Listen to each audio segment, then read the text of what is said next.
Très heureux de vous retrouver sur TV5 Monde et TV5 Québec Canada, ici depuis les studios de Radio-Canada à Québec, 3 jours après la visite ici de Jean-Marc Ayrault, le Premier ministre français, qui a rencontré Pauline Marois, la Première ministre du Québec. Eh bien, j'accueille le plus jeune député québécois. Vous avez été élu et vous aviez 20 ans. Léo Bureau-Blouin, vous étiez l'un des leaders des manifestations étudiantes. C'était il y a juste un an. Et aujourd'hui, dans l'action politique, je voudrais vous dire, ça vous fait quoi maintenant d'être aux manettes ? Bien, c'est un changement de vie, hein. C'est tout un changement dans la vie de tous les jours. Mais moi, ce qui m'a amené à me lancer en politique, c'est que le gouvernement précédent avait laissé vraiment une image très négative à la jeunesse. L'image d'un gouvernement qui étouffe les aspirations collectives, qui n'est pas à l'écoute. Et je me disais, c'est important de démontrer que le gouvernement, ça peut être autre chose, qu'on peut travailler ensemble à la construction. Et je vous dirais que d'être justement aux commandes, ça donne un sens à la vie. Et entre autres, sur la question des droits de scolarité. Alors, on va revenir, si vous voulez bien une seconde. C'était donc, je le disais, il y a tout juste un an, vous étiez dans ces manifestations, on va voir les images, c'était à Montréal. C'était un mouvement, on a appelé ça le printemps érable, un mouvement très fort. Vous en étiez l'un des leaders. Qu'est-ce qu'il reste finalement de tout ça, de toutes ces images ? Bien, il reste beaucoup de choses. Il y a eu un changement de gouvernement. On voit en ce moment au Québec, la politique bouge beaucoup. Les gens souhaitent qu'il y ait une nouvelle attitude des politiciens, qu'il y ait davantage de transparence, qu'on mette fin aux mauvaises pratiques, parce que ce qu'on a appelé le printemps érable, c'était, oui, une contestation contre l'augmentation des droits de scolarité, mais c'était aussi un rejet de l'attitude d'un gouvernement, des relations avec les citoyens. Et à ma manière, j'essaie justement de transformer un peu l'image que les gens peuvent avoir de la politique. Donc moi, je suis convaincu que toutes ces protestations vont rester des grands changements dans la façon dont le gouvernement agit avec les citoyens. Et surtout, les jeunes ont réalisé qu'ils pouvaient changer les choses, qu'ils pouvaient jouer un rôle dans la société. Et ça va rester pour toujours. Oui, il n'y avait pas une utopie finalement. Et puis maintenant, vous vous dites, l'utopie, c'est fini. Bien, c'est sûr que d'arriver au pouvoir, de prendre des décisions, c'est dur, c'est difficile parce qu'il faut faire des arbitrages. Par exemple, sur cette question des droits de scolarité, on n'a pas pu donner la gratuité que certains souhaitaient, mais je pense qu'on en est arrivé à un compromis qui est intéressant. Mais moi, je suis assez satisfait jusqu'à présent des grands changements qui ont été amorcés et je pense qu'il y a de l'air frais qui est entré dans notre Assemblée nationale. Oui, mais il y a beaucoup de contestations. On voit de l'impopularité aujourd'hui au pouvoir, Pauline Marois, etc. Il y a beaucoup d'impatience. Il y avait beaucoup d'attentes. Les attentes, les espoirs à l'égard du nouveau gouvernement étaient très, très élevés. Et donc, quand on a tant d'attentes, c'est difficile de toutes les contenter. Cependant, je pense que sur le fond des choses, il y a des politiques publiques de grand intérêt qui ont été adoptées. Ici, il y a eu beaucoup de scandales sur le financement des partis politiques, sur les firmes, les intérêts privés qui s'ingèrent dans les partis politiques. Beaucoup de mesures qui ont été adoptées pour rétablir l'intégrité. Une commission d'enquête en ce moment qui a lieu. Sur la question de l'éducation, de l'enseignement supérieur, il y a eu un grand forum, un sommet. Jamais on n'avait parlé d'autant d'éducation, autant d'enseignement supérieur au Québec.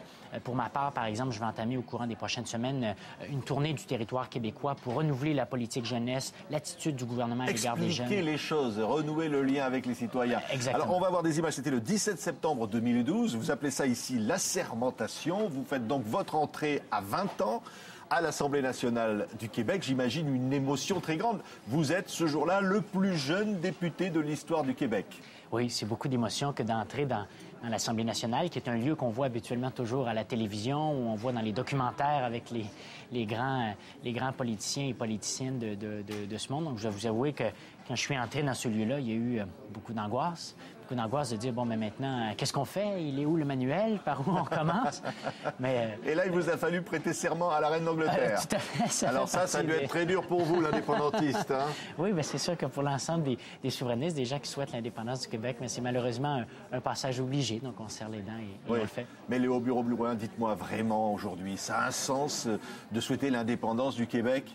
Vous y croyez encore? Il y a pratiquement plus de 30% des gens qui y croient. Oui, bien, aujourd'hui, plus que jamais, je pense que ça fait du sens. En ce moment, il y a beaucoup d'insatisfaction de la façon dont le gouvernement fédéral agit, la façon dont l'argent est dépensé, qui ne représente pas le Québec. Le poids des francophones dans le Canada diminue sans cesse, donc ça devient très difficile pour nous de défendre nos intérêts à l'étranger, de faire en sorte que nos valeurs, qui sont très distinctes, qui sont très différentes, et à chaque fois qu'on a essayé d'intégrer ce qu'on appelle la Constitution, qu'on a essayé d'intégrer la Fédération dans l'honneur et l'enthousiasme, c'est l'expression qui a été utilisée. Ça n'a jamais fonctionné parce que nos demandes ont toujours été refusées par les autres provinces qui jugeaient qu'on allait trop loin. Donc, à un moment donné, il faut constater que le mariage ne fonctionne pas. Oui. Et vous souhaitez aujourd'hui le soutien de la France à cette envie d'indépendance, bien alors sûr. Que les deux gouvernements, évidemment, sont de la même tendance politique désormais. Ben oui, lors du passage de Mme Marois dans la République, M. Hollande a renouer avec la politique du ni qu'on appelle ni indifférence ni ingérence, parce qu'on souhaite le soutien de la France pour qu'une nation francophone en Amérique du Nord puisse s'émanciper, puisse s'épanouir. Et on travaille très fort pour nouer des liens avec l'ensemble de la francophonie. Moi, je pense qu'on a l'impression parfois en Amérique du Nord que le français, c'est une langue marginale. Il y a plus de 700 millions de locuteurs francophones. L'espace francophone, la francophonie, c'est un terrain incroyable. Et j'espère qu'on va être capable, à travers le monde, de nouer comme ça des liens. Oui, mais la francophonie perd du terrain aussi, on le dit beaucoup. Pas ici à Québec, la capitale historique, mais plutôt à Montréal. La situation linguistique est très difficile. Et moi, souvent les gens se demandent, est-ce que c'est un sujet qui anime, qui passionne toujours les jeunes?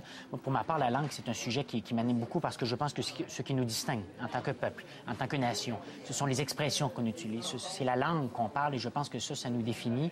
Et la langue est associée à tout un héritage historique, un héritage culturel qu'il faut préserver. Et donc cette écologie culturelle à travers le monde, il faut la préserver parce que dans un monde de mondialisation où les choses vont vite et où l'anglais prend une place très importante, non seulement le français, mais l'ensemble des langues à travers le monde, on doit s'attarder à cette problématique. C'était il y a 250 ans, le traité de Paris.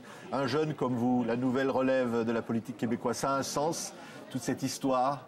Bien sûr, moi je m'intéresse grandement à l'histoire. C'est sûr que le Québec, ça a été forgé par les conquêtes, d'abord colonisé par la France, ensuite conquis par la Grande-Bretagne. Mais ce qui est intéressant de constater, c'est que lors du traité de Paris, il y avait 60 000 colons francophones. Ces 60 000 colons ont enfanté maintenant 20 millions de descendants, dont 8 millions de francophones qui sont toujours ici au Québec. Et malgré toutes les tentatives justement de faire disparaître cette langue, cette culture, il existe toujours en Amérique du Nord 8 millions de personnes qui parlent et qui utilisent le français. Mais il faut travailler fort puisqu'on est dans un océan de près de 350 millions de locuteurs anglophones. Donc c'est difficile, mais je pense qu'on le fait bien. Mais il faut rester vigilant et c'est notamment une des raisons de mon implication politique. Merci Léo Bureau-Blouin d'avoir été notre invité, le plus jeune député québécois, donc du Parti québécois, actuellement donc au pouvoir avec Pauline Marois, et l'un des leaders des manifestations étudiantes du Printemps érable. C'était il y a tout juste un an, nous étions heureux de vous accueillir ici. Voilà, les choses vont vite sur le plateau de Radio-Canada qui nous accueillait. Et bien, on continue cette série. Merci et à bientôt.